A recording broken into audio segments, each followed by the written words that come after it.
Everybody. I want to spend a couple minutes talking about our experience last week, the first week of class together. The first thing I want to say is I know that discussion boards are not everybody's thing.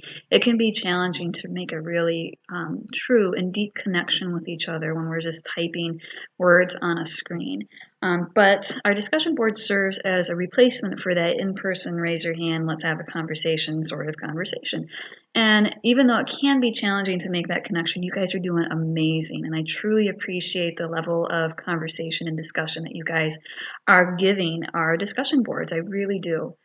We got to spend a little bit of time talking about our writing experience and getting to know each other, what we like to write, what we hope to do with our writing career, if we're going to even pursue a writing career. Maybe we're just taking this class because we like to write and we never really want to actually be a writer. That's totally okay. I'm glad to have all of you guys here, regardless of what we're going to be doing in terms of our writing career. Some of the common concerns that we presented, we'll talk about right now. We talked about a little bit how plot can be challenging or the level of detail. We're not sure what to do. There's still some confusion over what's genre and literary. We're going to talk about a bunch of those things throughout the term, so I'm only going to sort of touch base on the most common concerns that we have expressed. Of course, if you have any specific questions, you can hit me up anytime. One of the biggest common concerns, and this is true for almost every term that I have taught, is I feel like my characters are flat, or my characters seem boring or one-dimensional, or I can really see my character, but my reader is telling me that they don't feel a connection there. The number one reason why our characters might be flat is because we don't spend enough time getting to know them.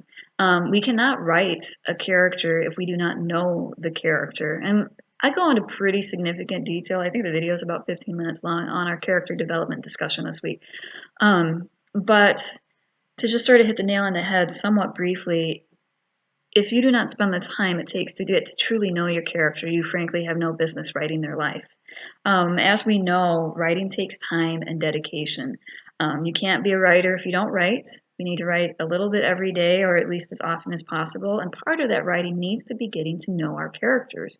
You can't just have a cursory acknowledgement of this being that exists in your head and the world that you're building. You need to truly know these people, these creatures, as well as you know yourself.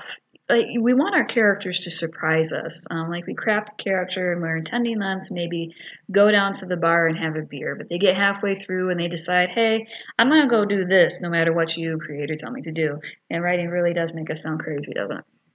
And you want your characters to surprise you, so you don't need to know every response that they're going to have to a given situation, but you need to know them well enough to anticipate how they would react to a situation. For example, if we'll use our coffee scenario that I use all the time, maybe my character drinks just strong black supermarket coffee, and he has to go have a job interview with somebody who is more of the venti, fancy Starbucks coffees. And so they're sitting at the interview, and the potential boss offers him a big fancy drink. Knowing that he prefers black coffee, he will react in a unique way to that scenario. Will he be affronted because he just likes to drink old black Joe? Or will he, in combinations with some of his other characters, give in because he really wants this job? We need to know everything we can know about our characters, and it goes beyond the cursory physical description or the sort of platitudes, stereotypical, she's strong and stoic, she's had a hard knock life, but she's, an angel at heart.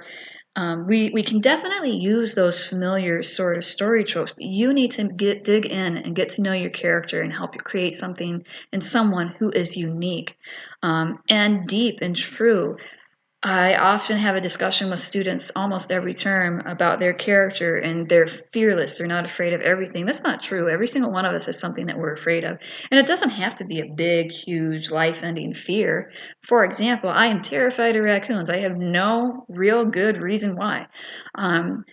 So have your characters afraid of something. Have them react unrealistically, maybe, to something silly. I have a friend, for example, a character friend, who can't handle this sound. Like, it's silly, it's weird. have your characters, get to know your characters well enough to know those kind of quirks about them. Maybe she dyes her hair. Why does she dye her hair instead of going to a salon? Every decision our characters make about their appearance, everything they do, has a reason and comes from somewhere. And we'll talk a little bit about that when we start discussing plot as well as setting. But you really need to spend the time to get to know them. And if you don't, you're not going to be able to have dimensional characters. So figure out what kind of coffee they take. Do they like to walk around barefoot? Go beyond the cursory physical description and the stereotypical blanket statement personality traits. And then you're going to find that your characters just jump off the page. Another common concern that we talked about in our discussion forums and on some one-on-one conversations is how dialogue can be a challenge. Some of us are super strong in dialogue, and that's freaking awesome. Great for you guys if it's not a challenge for you. But for many of us, crafting natural dialogue is a challenge. And we will explore dialogue quite a bit as the term goes on, so I'm just going to cover it briefly. One of the biggest suggestions that I have for helping dialogue sound natural is to remember that dialogue is not perfect. Think about when you have conversations with people in real life. There's a lot of starts and stops, there's interruptions, and also we don't just have long texts unless we're like in a lecturing scenario like right now where one of us is just talking constantly. And sometimes we don't even verbally respond. We nod or we shake our head or we shrug. Try to emulate that in your dialogue. We want to sort of mimic natural conversation, but smooth it out a little bit. We don't want to have a lot of, ellipses or uhs or starts and stops. We want to, we're writing. It's not a 100% true mirror of natural in-person dialogue, but you can follow the cadence and stuff. So have them interrupt each other. Have them respond with body language. That's important. You don't want to forget that your characters are existing in a world even as they're talking. Remind your audience that they're standing in the middle of the street on a sunburnt day. And there's a breeze trickling through the trees. Have them hear, have them look, have them touch and engage and breathe and sigh. Remember that they are beings in a world, not in a vacuum of dialogue.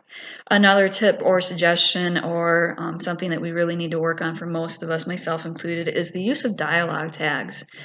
For example, maybe they're talking and they're kind of getting aggressive with each other, and we say one of our characters said this, said that, she said this, she said that, and then Marlene grumbled this and this. What does a grumble sound like? How do we grumble?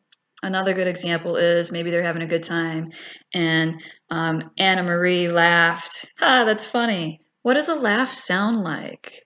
Instead of using action dialogue tags, actually have your characters experience that. If a character is grumbling at somebody else, describe how she lowers her voice and you can tell that she's angry. If a character laughs, how does that feel in that character? Does it bubble up? Does she blush because she's laughing and it's inappropriate? Have your characters talk and interact and engage and avoid the use of too many dialogue tags. And remember, it doesn't have to be perfect. That's what drafts are for. And that's the next common concern that we're going to touch base on. Perfection does not exist. I talked about this a little bit in a couple of videos last week. We often get into a mindset that, frankly, it's because we're our own worst critic. And our education system sort of sets up this standard that perfection is a must. Perfection does not exist in writing. And you need to get in the habit of turning that editor off. And I know, trust me, I know it is easier said than done. But your first draft should be bad. It doesn't have to be terrible, but it doesn't have to be perfect. Okay. One of the challenges that we have as writers is we've got this big idea of what we want to do, where we want the story to go.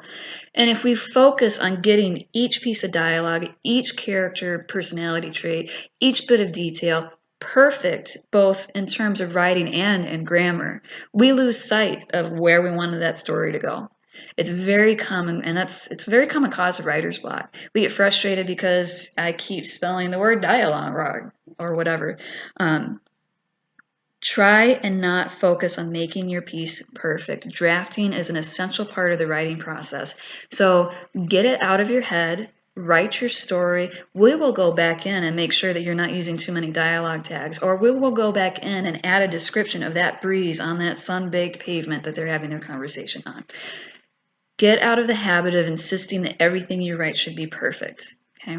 And we writers are a prideful lot. We border almost on arrogance, even when we are not confident. We spend a lot of time with our stories and our characters. They are our creations, they are our babies.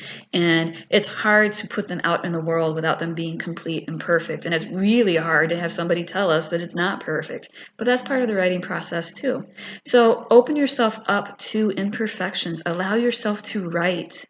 And know that revision is an essential part of the process, and we will get in there and make it as great and strong and as close to perfection as it can be. But don't ever hold yourself to a standard of perfection. It doesn't exist. Even the greats say the first draft, second draft, third draft are shit, and that's okay. It's a writing process. It's not a one and done game, okay? Those are the biggest concerns, most common concerns that we've had so far. If you have anything that we didn't talk about, feel free to email me, let me know. I want you guys to know that writing can be hard and challenging. It can be fun and also rewarding and amazing, and it's a necessity. But don't let yourself get overwhelmed. You got this. You can definitely do this. You are an amazing writer. You are a wonderful storyteller, and your stories will come out and you will find your readers. You definitely got this. If you have any questions at all, hit me up. You can text me, email me. We can chat, we can Zoom, and of course, we can talk in the general discussion forum as well. Thanks.